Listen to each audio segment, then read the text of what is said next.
All right, ladies and gentlemen, we have 10 minutes to showtime. Please make sure to get your giveaway tickets that benefit the Send It Foundation right at the front door. Bar proceeds benefit the Send It Foundation, so make sure to drink copiously and responsibly. We're going to get this party started here in just a few minutes.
All right, ladies and gentlemen, we've got 5 minutes to showtime. Make sure to get those last giveaway tickets to benefit the Send It Foundation.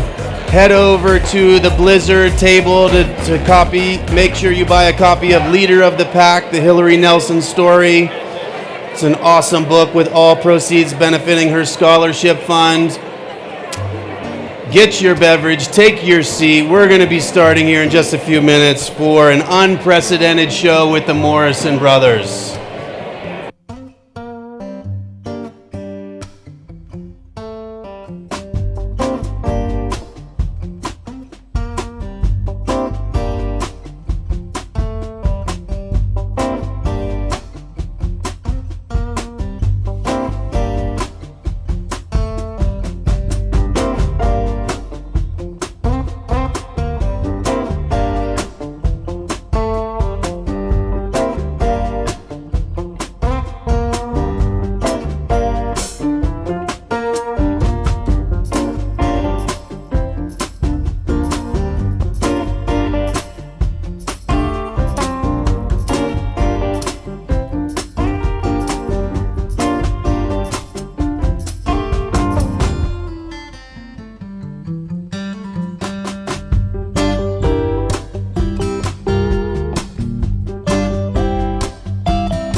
All right, ladies and gentlemen, we're going to get started here momentarily. Please, if you can even find one, take your seat. We have floor seating up front. We're going to get this party started with the Morrisons here shortly.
Ladies and gentlemen, welcome to the Alpenglow Winter Speaker Series. Thank you all so much for choosing to spend your evening with us tonight. Our show's about to begin, so please find your seats and give a big round of applause for your host, Brendan Madigan.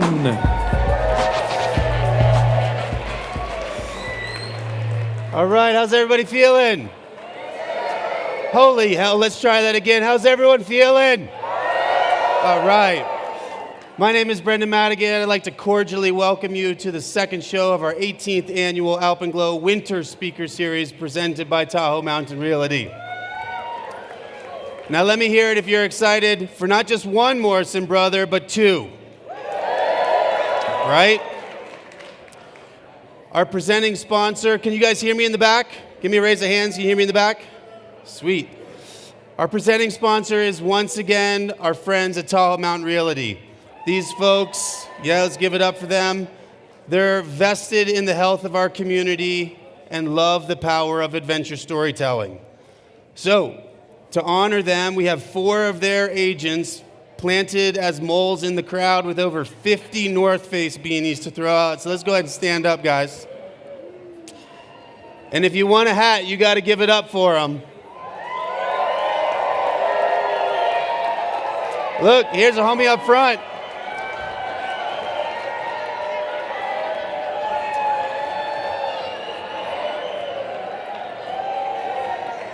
$50 North Face beanies.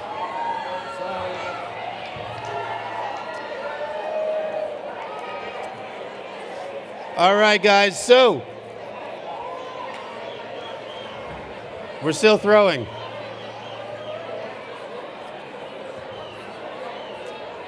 All right, bro, hurry up. We got a show to put on. Okay, so does everyone have an adult beverage from Sierra Nevada, Revel Shine Wines, or Best Day Brewing? Awesome. This is where I need you to do me a favor. Don't spill your beverage, but put it on the ground and stand up. Everybody in the room, stand up for me. Come on, y'all, stand up. This is English. We can all hug cliffs. We can all stand up. All right, now everybody put their hands in the air. Turn to your partner and give them a hug. It's supposed to be fun, not creepy.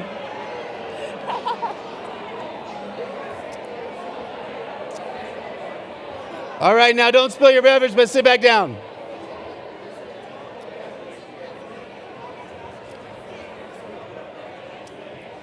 Okay, folks. I'd like to give a huge thank you to our generous hosts, Palisades Tahoe, and the amazing food from Magrog Rotisserie. Let's give it up for them. We also have to thank our media sponsors and the globally recognized brands that you've seen on the screen tonight who support this locally established and homegrown event. Let's clap for them, please.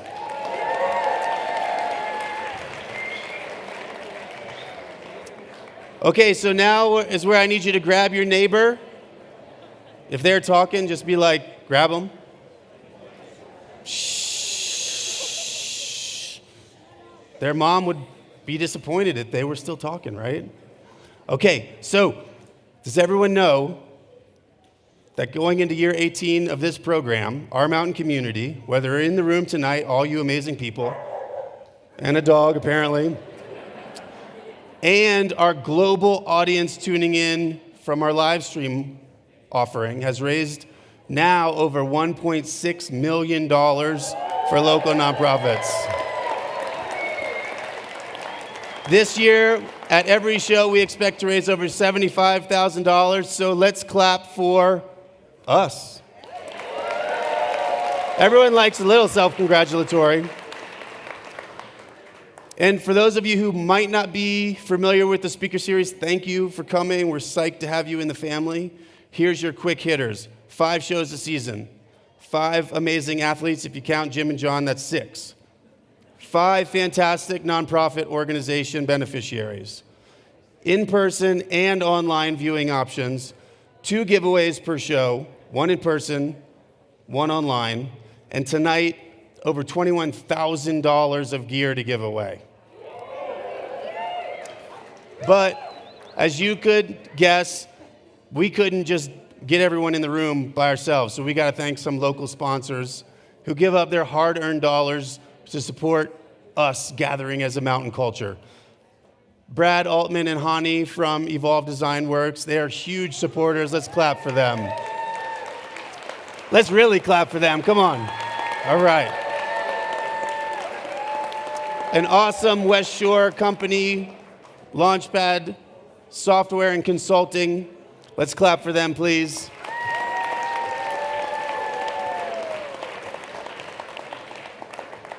Ming Poon Photography, who's also a Tahoe Mountain Realty agent. Our friend Brett Smith from DeForest Architects, let's clap for him. Our sibling from another family, Alpenglow Expeditions, thank you guys. One of the raddest independently owned, independent ski mags left on the planet, Mountain Gazette. Daniel Cates and Technical Equipment Cleaners. The homie Chris Tennant is here tonight with his father, Mountain Lincoln Construction. They've been supporters for years. Thank you so much. And Hannah Sullivan from Emerald Bay Wealth Management. Let's give everyone a big round of applause,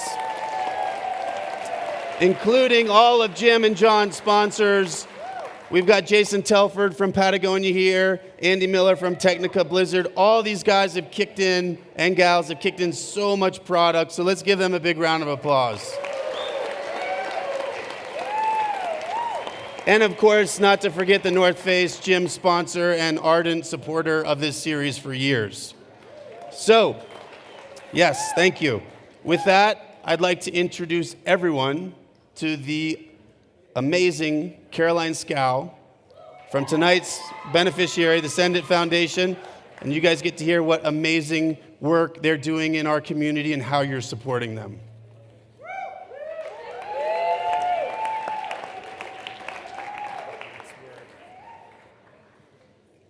My name is Caroline Scow.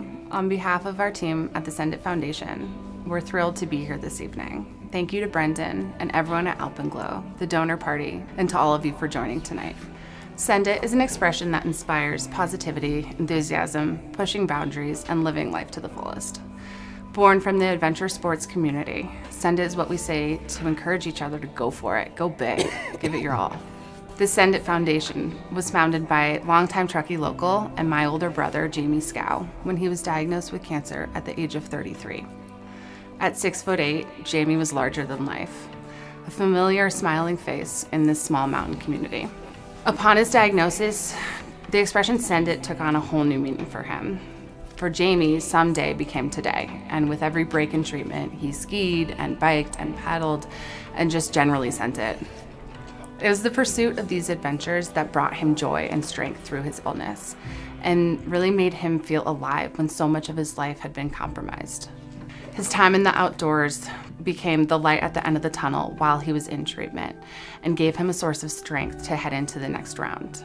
He also felt a unique type of isolation that really only comes with a diagnosis at this age. His vision was to bring these two worlds together, to bring the adventures that gave him so much strength to other young people in the cancer fight. And in the last year of his life, Send It was born.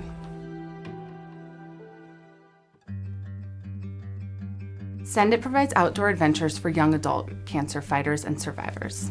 Programs are multi-day adventures, bringing together 7 to 10 participants. Our trips are designed around activities like skiing and surfing, rock climbing, and mountain biking, all to create a vital community through a shared experience.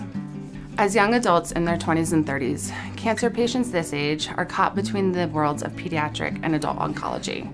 The emotional and physical challenges for this age group are different. Issues like fertility, career planning, and financial independence are just some that set this group apart.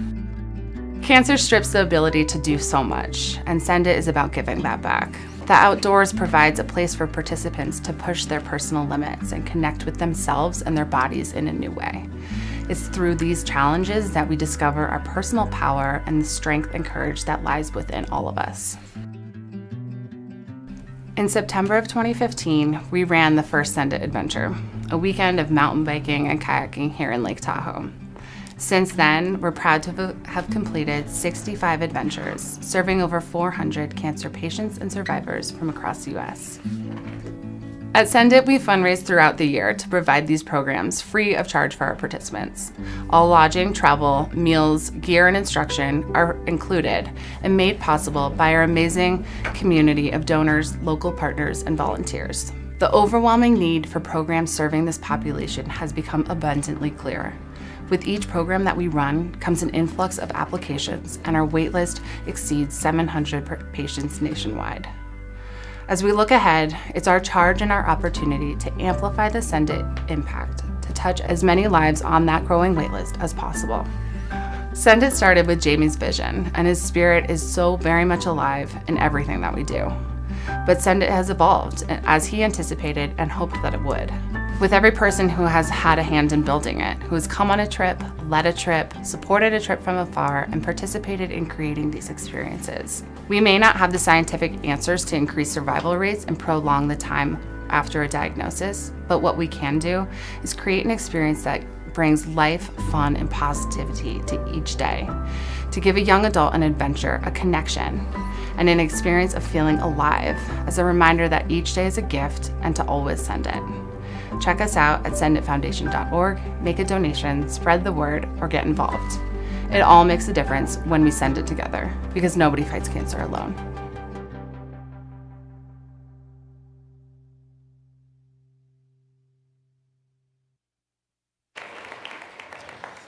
All right, how rad is that, people?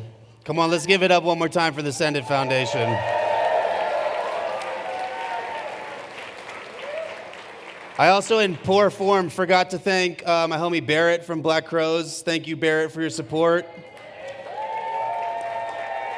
And our new friend and founder of Bub's Naturals, Sean, is in the back. Let's give Sean a big round of applause, please. Okay, so after show number 1, you guys might have realized the raffle's a little different than in past years. We're doing more items, less bundles. Some people are bummed because there's less overall winners. Some people are stoked because they don't have to listen to me for 35 minutes. A lot of people probably. But here's where I got you. We reduced the number of tickets per dollar, so the ratio is still the same. So every show, we're going to give away 10 bundles, 7 of which are for everyone in the room, 3 of which are online winners. If you're in the room, you can always buy online tickets, so you can double dip. And we've got $21,000 of stuff to give away right now. The 7 remaining online winners get posted after the show, and we're going to get this party started with our first prize. And we're also putting it up on the screen, so I don't have to read like 50 prizes per bundle. So we've got goodies from Oakley, Petzl, The North Face, and Bub's Naturals. A total value of $713. Who wants some of that? I know someone wants that more than this reaction. Who wants that? Come on. Yeah. I got a pink ticket. Who's got a pink ticket? Jim Morrison, you're the winner in life. For real. 416272. All right. Come on up. Okay, our next prize bundle. Someone wants a red ticket, I hear. Orange. Is a pair of Oakley goggles, a Petzl ice axe, a Black Crowes jacket, and more Bubs. Total value just over $1,000. I got a red ticket. 011053. It's red. 011053. All right. He's got a lot of tickets. Sorry, she's got a lot of tickets. They have a lot of tickets, maybe. Okay, our next bundle. Do we need to confirm a winner? You bought a lot of tickets. Thank you. Okay, our next prize bundle is an online giveaway. Oakley, a pair of Hoka kicks, micro spikes, and a North Face backcountry pack, $635. Go ahead, Jared. Let's pull this winner. All right, Kobe Nash. Kobe Nash in the room? All right, well, wherever Kobe is, they are stoked. Okay, back to in-person prizes. Orange. $2,000 package. You guys see the prizes. I got an orange ticket. Who's got an orange ticket? All right. 665888. All right.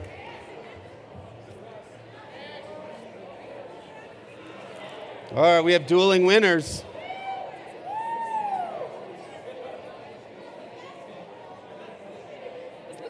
I think you won, but 665888. Okay, you won. Thank you. All right, you can see Molly there. Okay, our next prize bundle.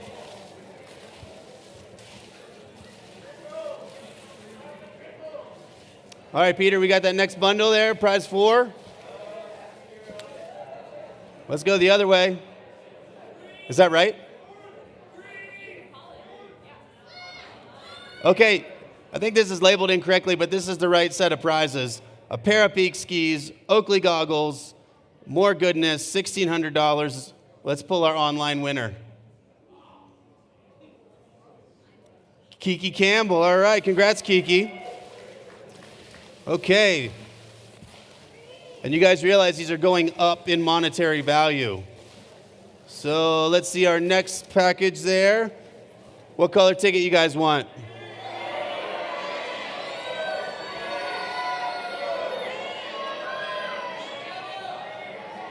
Is that right? 4? All right, I got a red ticket. 297420. 297420. Going once. All right, prove it. Oh, it's a kid. I can't heckle a kid. Bro, you got a lot of tickets. There it is, winner. 297420. Go the other way. It's probably down there. 420? Yep. All right, winner. Sweet. It's always fun when a youngster wins. Let's give it up. Come on now. Okay. They fit you perfectly. Okay, next up, $2,400 of goodies. Skis, Oakley goggles. Thank you, Andy, for free skis again. North Face backpack, Helly Hansen goodness. I got a pink ticket. Who's got a pink ticket? Oh, your odds are good. 416-122. 416-122. Going once. Come on. You got to prove it. Prove it with enthusiasm. Oh, I'm happy. All right, winner. Let's give it up. She got you right there.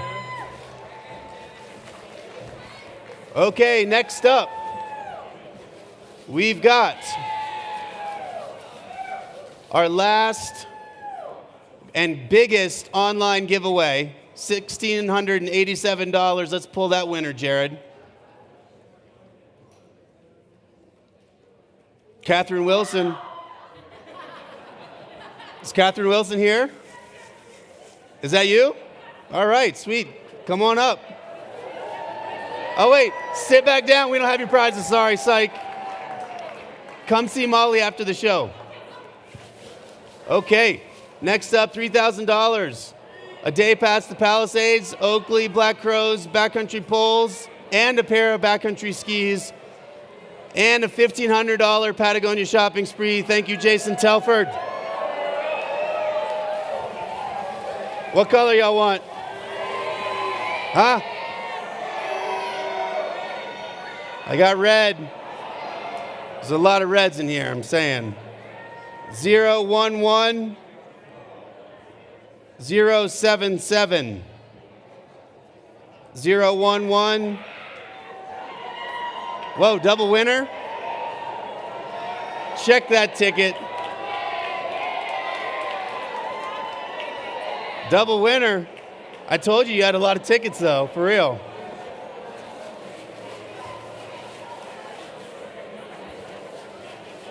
Okay, next up. This is our grand prize, folks. $3,700, a North Face backcountry kit, Palisades Tahoe Day Pass, Oakley helmet, another $1,500 Patagonia shopping spree, and these beautiful Hillary Nelson special edition skis from Blizzard. Who wants some of that? What color y'all want?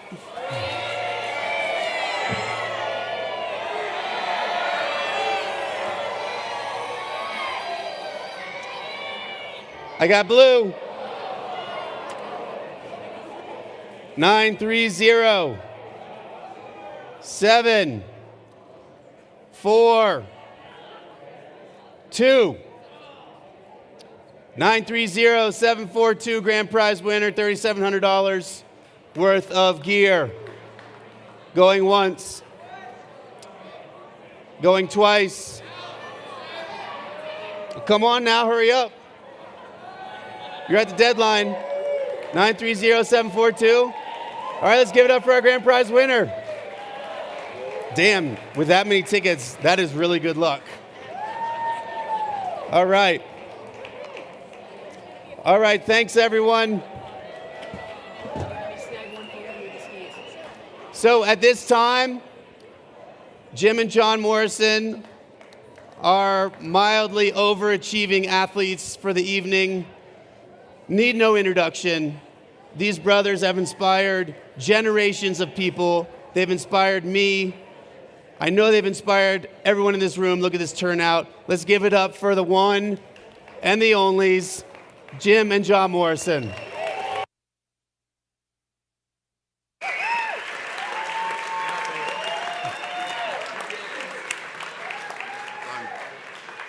Woo. Yeah. Yeah. Okay, we're going to send it. Hi, I'm Jim Morrison. This is my brother, John. We've got real passion for long days in the mountains, and we're going to talk to you tonight about endurance. Enduring a day out in the mountains with John can be incredible and really tough. He almost always wants to do one more run or two more runs or three more runs than I do. What is up, you guys? This is awesome that there's so many people here. This is quite a stage, and I'm psyched and a little bit nervous to be here. Big respect to all the people that have been up here and wowed us with their shows, and thank you to Alpenglow for all the fundraising you guys are doing. We grew up in Walnut Creek, California, and we had a pretty idyllic childhood. I chased my big brother off, around, over, and through just about everything I could. My parents wouldn't let us play football when we were kids because it was too dangerous. But they got us into skiing early. I'm not sure they thought that through clearly. In the early years, we would get turned loose at Alpine Meadows, and the only rules were to show up at the lodge at 11:30 and be at the car at 4. So we really investigated all the mountains could provide and tried to raise as much havoc as we could there. Growing up, we were influenced by skiers like Scott Schmidt. And in my teens, I told my parents I wasn't going to grow up and do the rat race, and I was going to be a skier. And they said, okay, that's great. How are you going to make money? And I said, I don't know. I'll figure it out. It wasn't long before I made my way to the Alps and Chamonix. And the history of steep skiing and the culture there and this place was a huge influence on my life. Before I was able to finish college, I had moved into a graduate program in steep skiing. But the magic of Tahoe always brings me back. And this is we're here early, the snow's perfect, the view's incredible. Ming's ready to get the shot. Michelle and I are talking about all the cool people that kind of got us and brought us to this moment. But somehow there's already 3 tracks there. My brother and his wife and somebody else already blasted down ahead of us. But this is such a special room. We're really honored to be with you guys tonight. Our community has so many folks who really like to drink up all that life has to offer. Let's face it, it's not always butterflies and powder days. Some days, some years are just lean and scrappy. There's no such thing as an average winter here in California. Sometimes you have to accept the situation and make the most out of what you have. This is from 9 years ago, and we were making a song called Bushwhacking. Zellers has performed it many times, and there's probably quite a few folks who have walked a fine bush line with Mr. Washboard here. John and I have made a life out of waiting for moments and trying to seize them when the time is right. And we're lucky enough to have had some good friends documented along the way. So tonight we're going to talk to you about our passion, our travel up the mountains and back down. Our story together is about how to keep going and hopefully have fun along the way. Right on, Jim. Hey, Tahoe, how you doing? Jim and I love skiing. We go into the mountains in search of adventure, to step into the present moment, and to press our affinity for endurance. We have found love and suffered loss in these mountains. In the High Sierra, we often have thousands of vertical feet of relatively stable snow to work with, and amazing terrain to climb up and slide back down. In 1993, our adventure started with a trip to the Palisade Glacier with our good friend, now legendary mountain guide, Kirsten Kramer. With rented crampons, our race stock GS skis, and 80 pounds of the heaviest kit you could imagine carrying into the mountains, we set out to climb and ski the 14,000-foot peaks that loomed above us. A group of Sierra Club backpackers told us we were never going to make it to Snowline, only to retract their statement and compliment us on our strength when we caught them a few miles up the trail. With a base camp set at 12,000 feet on the moraine below the glacier, we set goals to climb the U-Notch, the V-Notch, and Mount Sill. As we climbed, we learned by trial and error, dallying in techniques studied in books. We crossed our first Bergschrund and front pointed up our first couloir.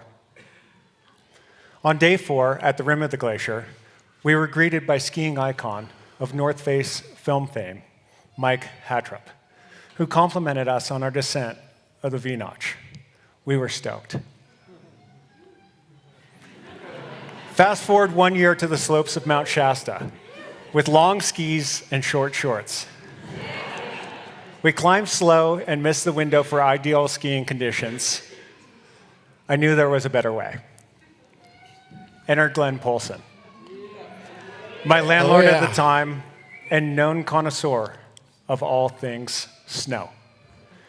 Glenn traveled light and fast, sometimes forgetting to bring his goggles, and skied beautifully, squinting his way through the falling snow. Glenn focused on day missions and had what it seemed a serious tent aversion. Why carry all the crap when you could enjoy a meal cooked over an open fire in the desert after a big day in the mountains? I later found it possible to share time with him at tent if he brought a good game or a group of girls to spoon feed him dessert. I began to adopt bits of Glenn's style. I admired his dynamic top-to-bottom flow when skiing a line with legs that never seemed to tire. He exuded the never-miss-a-day attitude. At the ski resort, I honed my downhill skills, a workaround for boot bang was to mix in days of snowboarding and telemark skiing versus taking days off. I worked at night and skied all day. This led to years of good times racing in Uncle E's Lord of the Boards skier and bordercross competitions. But the Church of the High Mountains was calling. Could these steep lines be visited when conditions allowed dynamic skiing? The mantra of the day was to wait until the freeze-thaw cycle in spring to visit the high country. Was this the only way? In 1999, I had an odd brush with fate. Racing back from the Reno airport to train for an upcoming ski-across, I was shot on Highway 80 by a sniper, with a bullet lodged right here in my chest. I drove to a nearby fire station and was rushed to Washoe Medical Center. Unsure of my outcome, I remember thinking, if it ends now, I have no regrets. At the hospital, I contemplated my path forward. Upon return to the snow, I strayed from the competitive scene, choosing to further my craft in the high mountains over competing at the ski resort. I was in search of the best day ever and the elusive face shotsicle.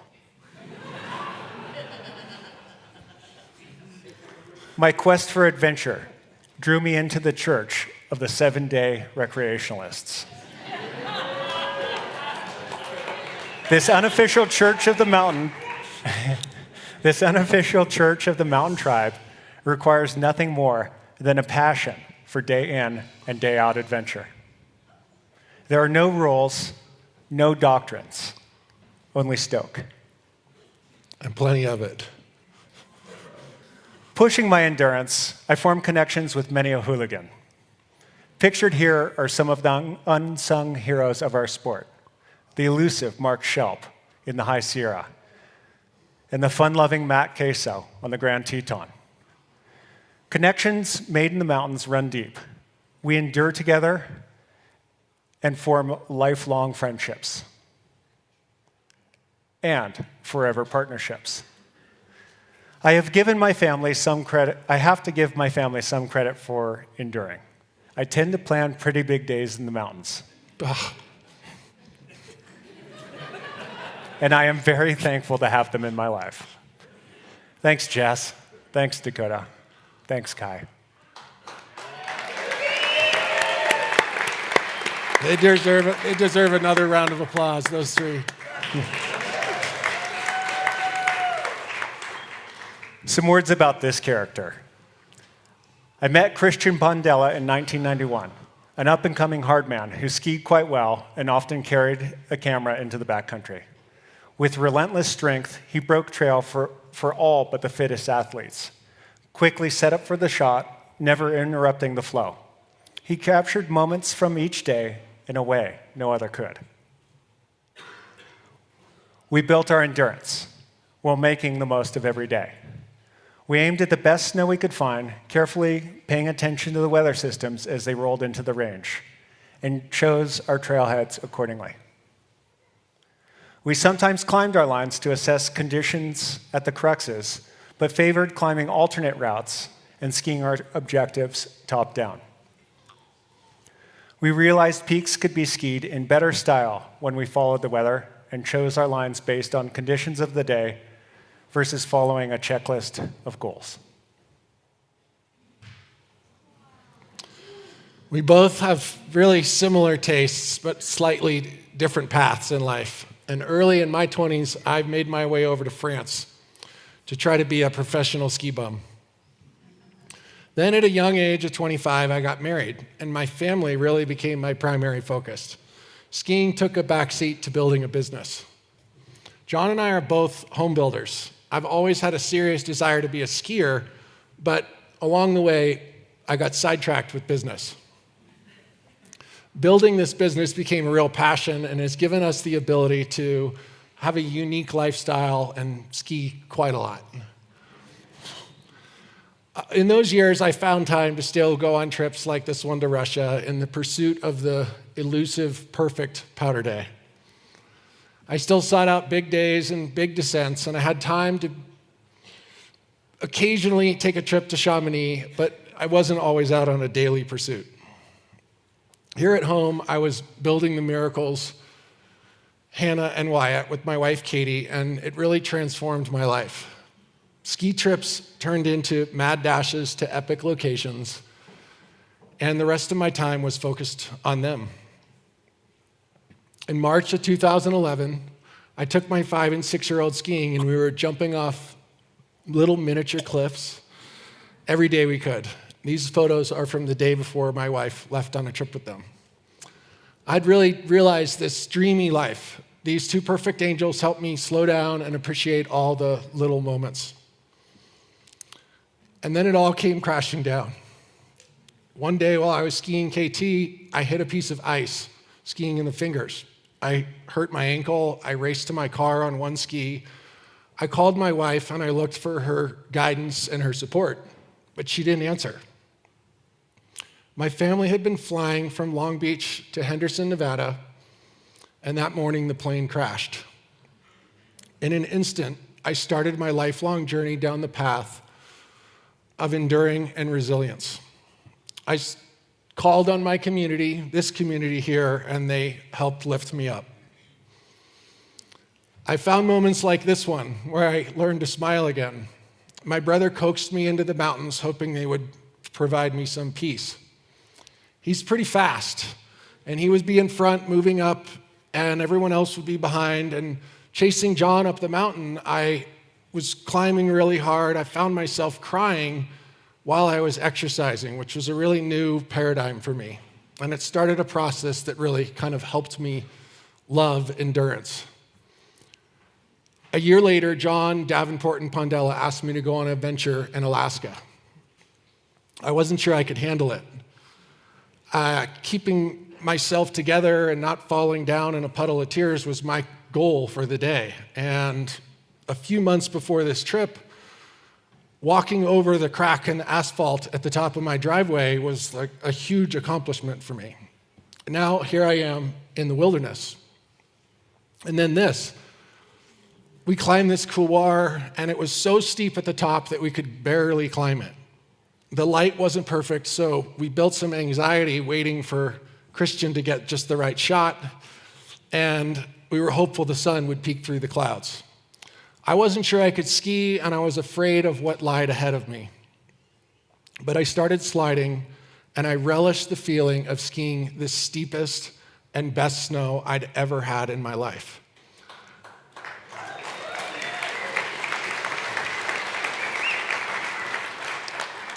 I soaked up this incredible trip, and it fostered my desire to keep going.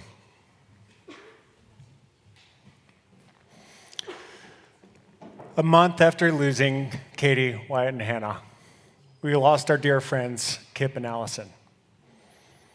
They checked in from the Red Lake Trailhead the night before an attempt to ski the Split Mountain Couloir.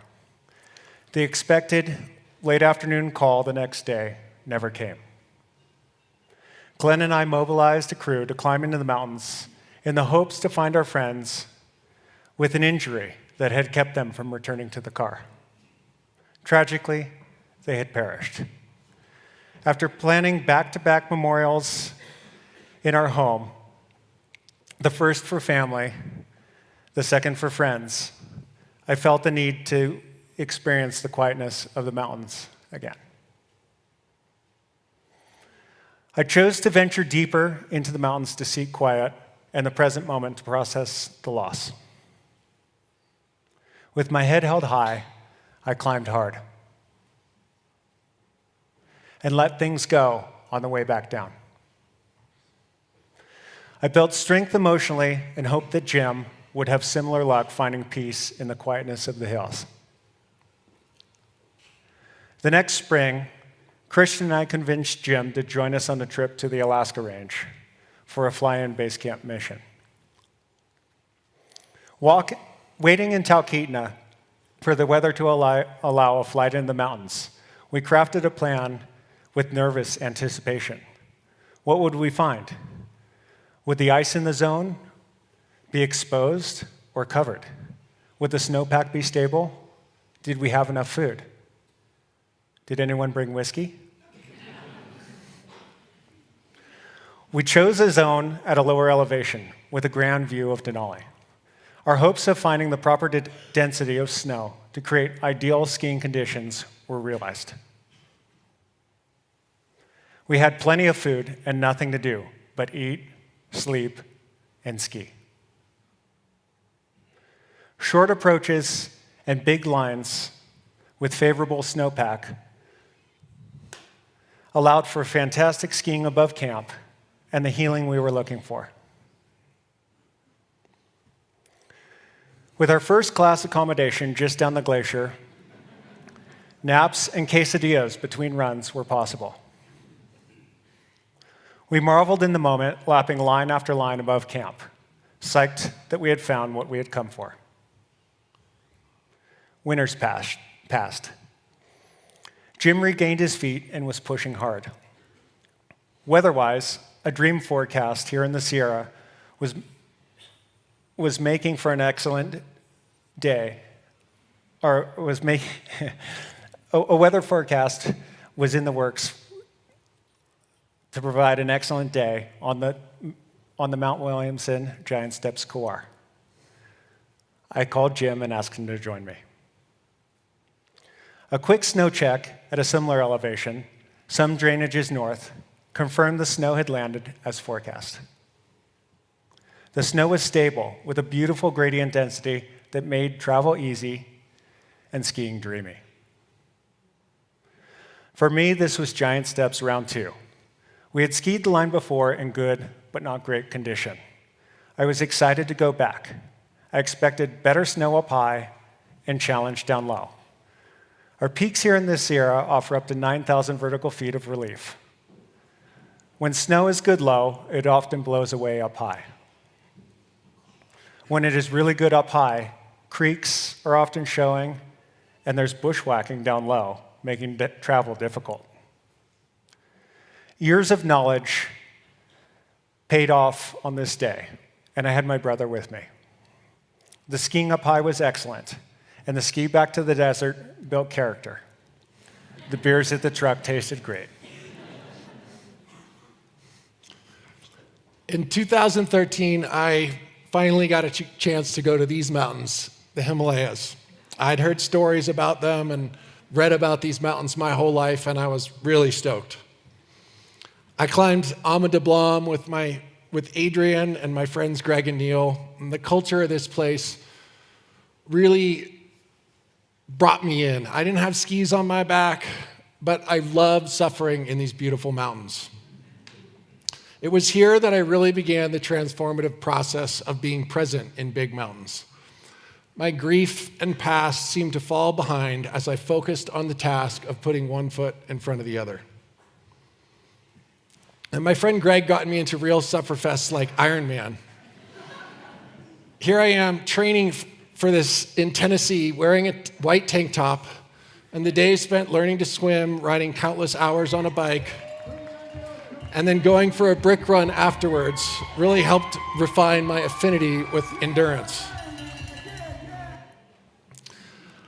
After that, in 2015, I went on an expedition to ski Makalu, the world's 5th highest mountain. Emily is here posing with Lhotse and Everest in the background, and this trip was truly a life changer. My friendships during hard and trying days in the mountains with these guys grew really deep. I met Hillary on this trip, and she found a unique ability to get me to open up about my wife and kids.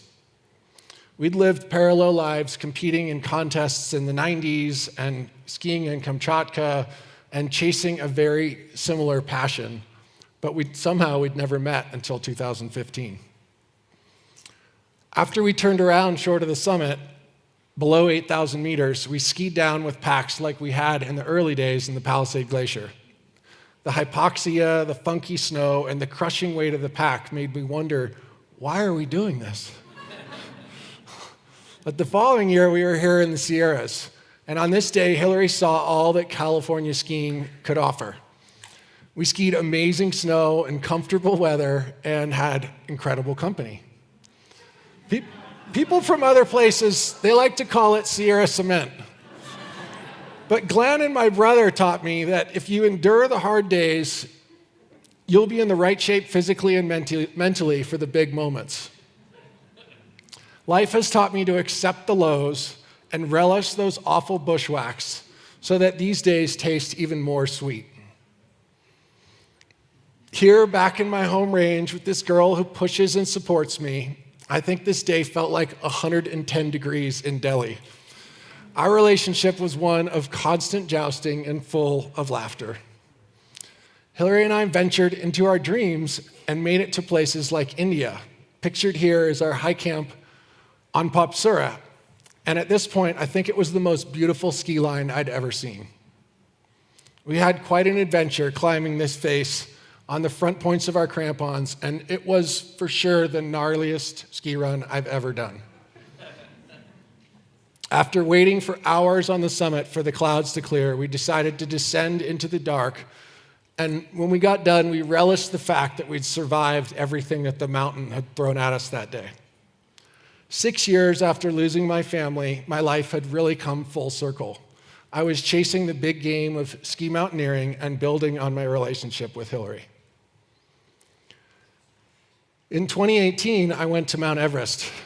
This is the sunrise shot just below the summit. That's the shadow of Everest as the sun was coming up. And before I left, I talked to Hillary about the netherworld and how close you feel to it when you're above 8,000 meters. On this day, climbing ahead of my team, I had a really, truly surreal experience. For about 30 minutes, I was climbing with my kids, and we laughed, and I felt their presence like I'd never felt since 2011. Here I am on the summit with my friend Erkin, and I'm just marveling at the entire experience of life and how I got the opportunity to be here.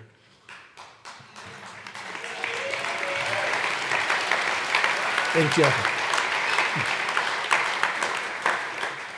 From up top, I got this opportunity to see Lhotse for the first time, and that really sort of helped spark the determination to try to get there.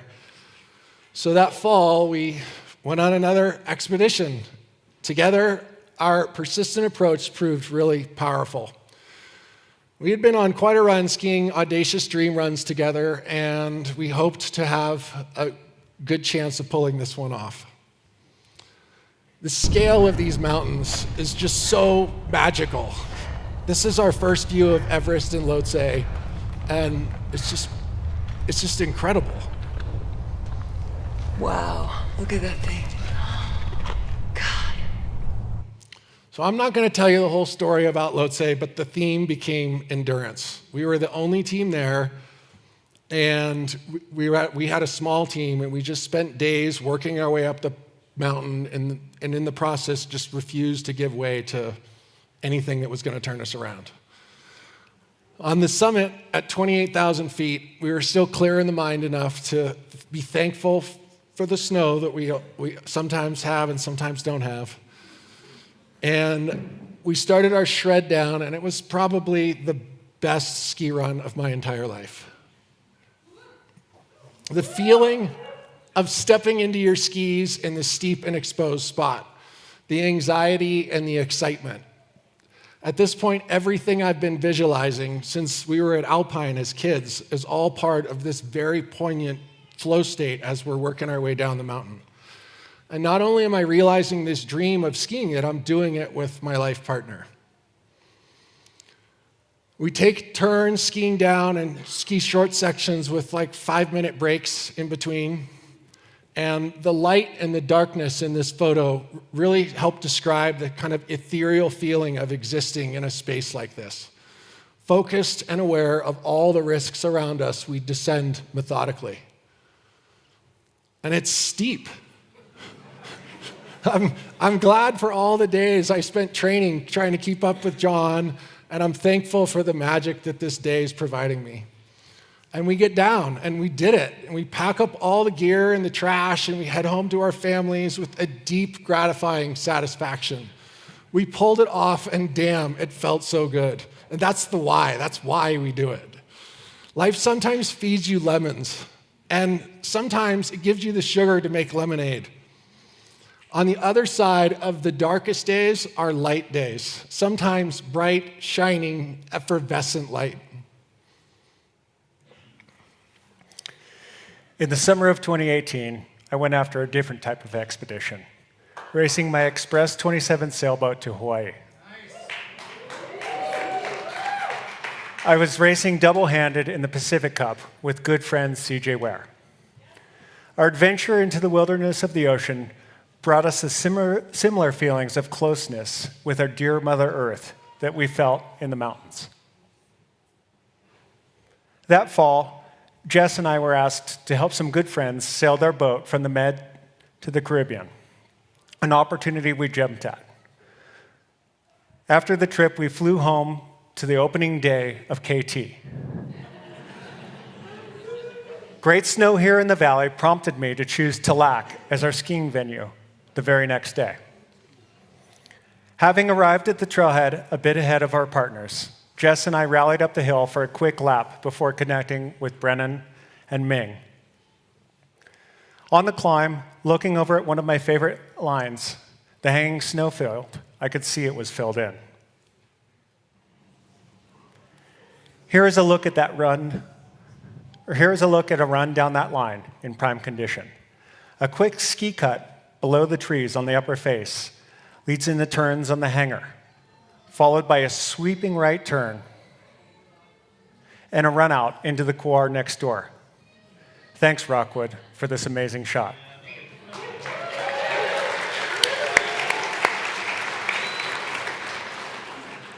Over the years, I've been quite lucky in the mountains, navigating risk while pushing myself in the boundaries of what I feel is possible. The hanging snowfield was often my test piece line before heading south into the bigger mountains. On this day in December 2018, my luck ran out. My skis found unexpected weakness in the snowpack, which led to a slide, sweeping me off my feet over the couple hundred feet of rock below me, and I stopped to rest on the slope below. I was conscious, but badly broken. A swift rescue by our local CHP heli team, led by Officer Matt Colcutt, assisted by Olympic Valley firefighter Kurt Gooding, saved my life. Kurt was lowered to the slope to stabilize and package me, then left to ski out with Jess, Brennan, and Ming as I was hoisted to the chopper and flown to an air ambulance at the base of the mountain. Thanks, guys. You rock.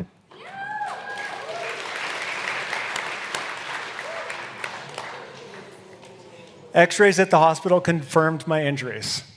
Not only was I bleeding internally, I had a shattered pelvis, had compression fractures at L4 and L5, and a break at C1. I suffered lacerations on my face and had ruined my helmet. But fortunately not my head.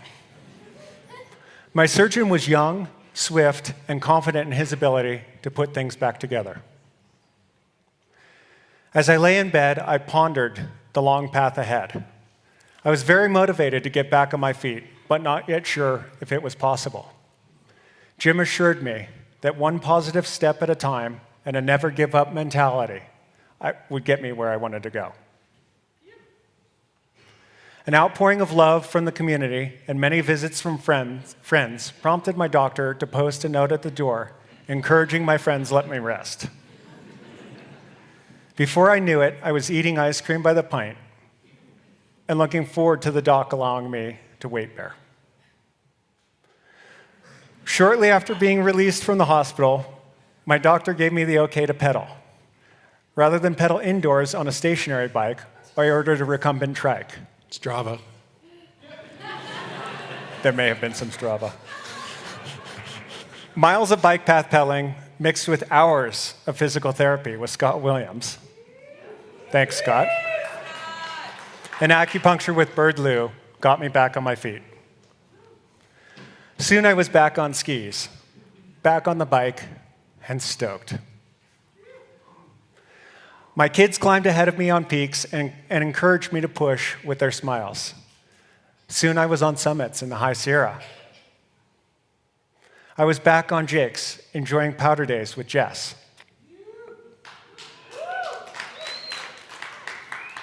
And skiing above the cabin with friends. A focus on skiing with my family helped me rebuild my endurance. I was blessed with a perfect day to return to Tallac with my then 10-year-old son for a ski just around the corner from my injury site. Jess and Jer started to let me break trail above the cabin again. I got back out with Brennan and Abe on Tallac for multi-lap days, and I re-entered the Church of the Mountains, chasing my wife down Sierra hallways. Best, I was out skiing with Jim again, this time in Telluride, and deepening my connection with Hillary. It was fun having John out to Telluride and taking him on a tour of the San Juans. He got to see some of the wild lines that Hillary had kind of lured me away from Tahoe for, and I hope it all began to make sense. She had turned me into a fan of these tight, scrappy, steep couloirs and the timing to get them in perfect conditions. Sometimes we spent years waiting for just the right moment. And after COVID and not being in the big mountains since 2018, Hillary really wanted to go back to Nepal and get up high again. We chose to go to Manaslu, the 8th highest mountain in the world, and try to ski from the true summit. We trekked to our base camp and acclimated along the way, and day by day we climbed higher and we pushed ourselves to build red blood cells that we would need. Hillary has a vibrance and a flair in the mountains that's always captivated me and everyone around. Her gracious and jovial spirit made long expeditions highlights of my life. We climbed together and we spent lots of time in a tent in base camp, staying dry from the rain. Hillary said, "It's truly necessary to have a passion as a compass in life."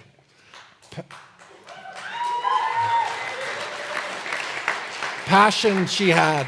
Passion for her boys, for her community, for women's equality, for the climate, and for the mountains. No one has ever need to guess where her compass was pointed. She was a brilliant example for women and men when it comes to pursuing dreams with passion and feeling alive. So after lots of bad weather, we made a push for the summit. We were climbing through deep snow early in the morning when we got above the clouds. Hillary stopped me to take this amazing moment. She was really strong up high, and she was breaking trail for our Sherpa and for me. This is a shot just below the summit, and this is what we had planned to eventually ski back down. And we made it to the top. She was in her element, living her purpose. Her purpose was to help us live passionately, to seek to make a difference, and to never sit back and be a comfortable bystander to life. And then we transitioned to skis. And I skied first, and I made turns down about 100 feet and to the right side of this photo. Hillary skied behind me and started a tiny avalanche that swept her onto her feet, and she slid by me and just out of sight. I skied down to the edge of this photo to look for her, but I couldn't find her. I wanted to go further, but I realized the only chance to help her was for me to stay alive. Below me looked like I might not come back up. So I climbed back up and I skied around the corner to figure out where she had gone. I wanted so badly to help her. I searched for well over an hour for clues of where she'd gone, and I decided the only way was to get a helicopter. So I skied off the opposite side of the mountain from her, and I descended to our base camp alone. I spent the next day searching with a helicopter and slowly putting clues together on what had happened and where she was. Hour by hour, flying up to 25,000 feet in a helicopter stripped to the bones. I flew 45 minutes to Kathmandu that night, and I organized the best team I could possibly assemble to go into this awful, dangerous environment the next day.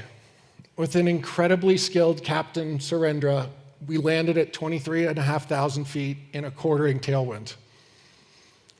My friend Ming Mackenzie risked his life to help me find and recover Hillary. We dug her out, and she'd been killed from the fall. Her spirit was no longer with her body, and although I was devastated, I was grateful to have found her. We flew back to Kathmandu, and I began the process of what to do next. Days later, we traveled across Kathmandu in a truck that we had decorated. Sherpa friends guided us, and now friends and family were with me. We drove to Swayambhunath, which is among the oldest and most sacred temples in Nepal. The process of it all started to give me closure and brought me some early levels of peace. We cremated her body here, and we had 7 monks with a very beautiful ceremony guiding her soul to its next incarnation. The process was hard, but very transformational for me. In the end, her ashes were all that was left. I returned to Telluride, and we organized a large and beautiful celebration of life in the town park. And the next day, we had a service, and with some Sherpa friends and a Lama, we finished building this chorten in the cemetery behind our house. The boys and family and friends all visit her spark here, and we remember her smile and her adventurous spirit. If you are able,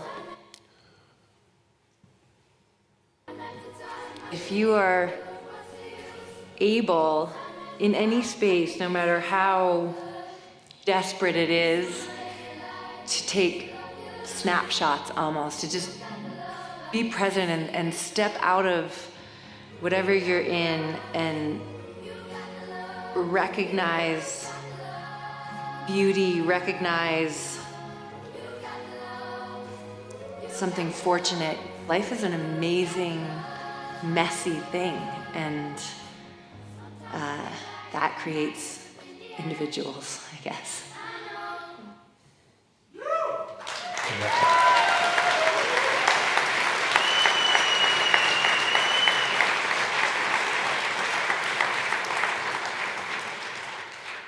Eventually that fall, our dog, Wilson, coaxed me back into the mountains. I started alone, and over time, family and friends joined me. The healing process of walking up hills is really important to me, especially at this point. Last winter, I came back here, and Mother Nature seemed to give us this amazing and beautiful, bountiful snowfall. Hallelujah. Hallelujah. And as the winter progressed, my friends and my brother and our community helped me day by day cherish moments like these. Long days with special people tend to stand out in the mountains as the best days for me. Oh, my church. So good.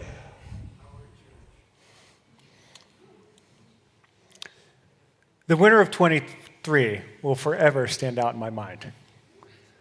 With my recovery complete, I was able to re-enter the arena of the mountains with more than just motivation. I had overcome a physical adversity no one thought possible. My strength had fully returned, and I had my brother to chase down the hill. How'd he get so far ahead?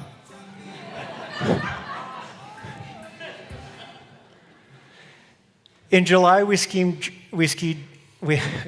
climbed Jake's Peak to see the true height of our indicator rock. Measuring 14 feet tall, just a nub of the rock was left showing in mid-January. We had a proper snowpack and had a whole mountain range of possibilities at our fingertips. We were set up to push our endurance to new levels and had great partners to share the stoke with. Life felt pretty simple. Climbing, skiing, and recovering to do it again was the focus most days. Skiing close to home helped me keep life in balance in the work-play game. Sometimes I was a little late for work and didn't make many turns.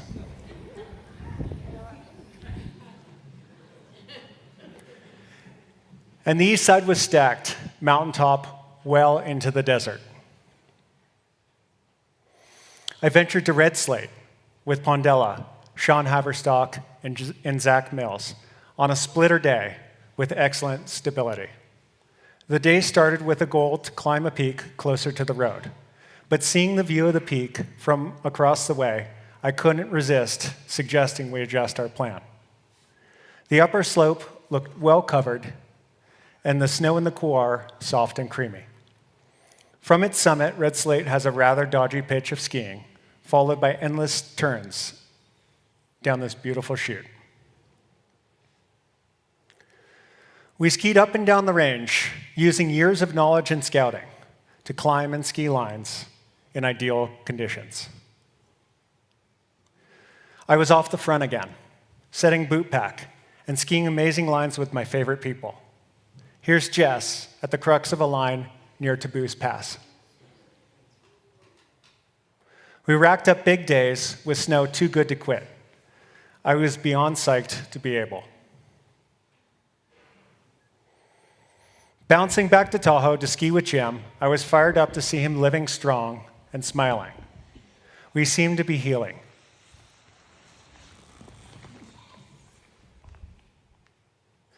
Jess and I slowed things down and did some tent time up high, and reintroduced 3 peak days. This one on our favorite 13ers above the town of Bishop. By the numbers, 2023 turned into my biggest year for endurance sports, with over 100 miles of vertical in the backcountry and more than 1 million feet climbed and descended between mountain bike and ski.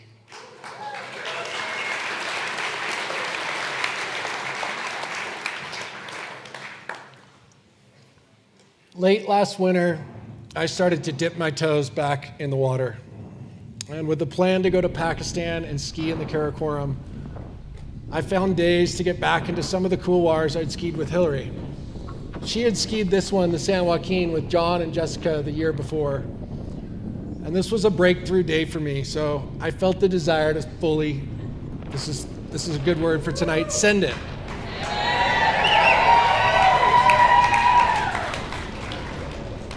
It doesn't always take 45 seconds to ski down. Then I went to Pakistan, and I spent a lot of time in a tent. It was hard, and it was healing. I had proven to myself in that couloir that I could still ski, and I was enduring long days reflecting on life without Hillary. So now I carry this burden of grief forward. This isn't something I'm going to get over or move past in this lifetime. I will learn to accept it, and it will be part of who I become. I will carry this burden with pride and with love. The simple moments at home and abroad fill my soul and help me see the light. You can keep going after horrible adversity or loss. One foot in front of the other, I like to say. I also tell myself I will get to the top again. When met with adversity, I encourage you all to persevere. Look at the next ridge out and set lofty goals. With a positive mindset, they are achievable. When you get knocked down along the way, lift your head back up and dream. Life is not linear. We bob and weave our way through it. We are given hurdles we can overcome. They are gifts. Correctly negotiated, these hurdles make us stronger. Don't be afraid to get it wrong. Stay engaged, stay connected, enjoy life one positive day at a time.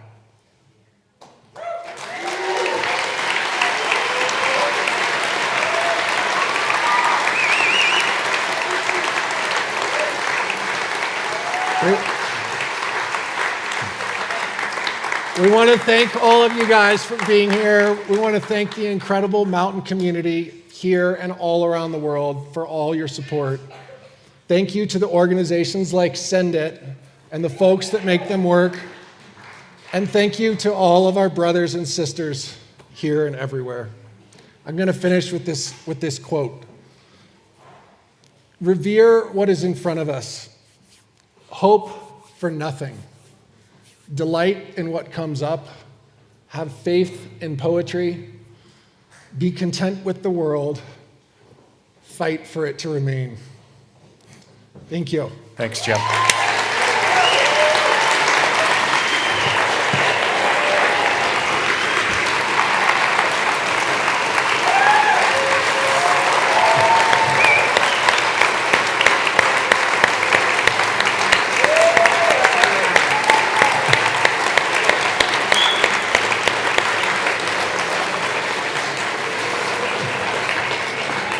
Come on, everybody. Let's give it up for John and Jim Morrison.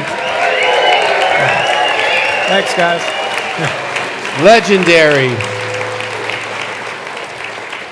We'll see everyone back on the 17th, which is a Wednesday, for the one and only Elise Sogstead. Thank you, Jim and John. Unbelievable.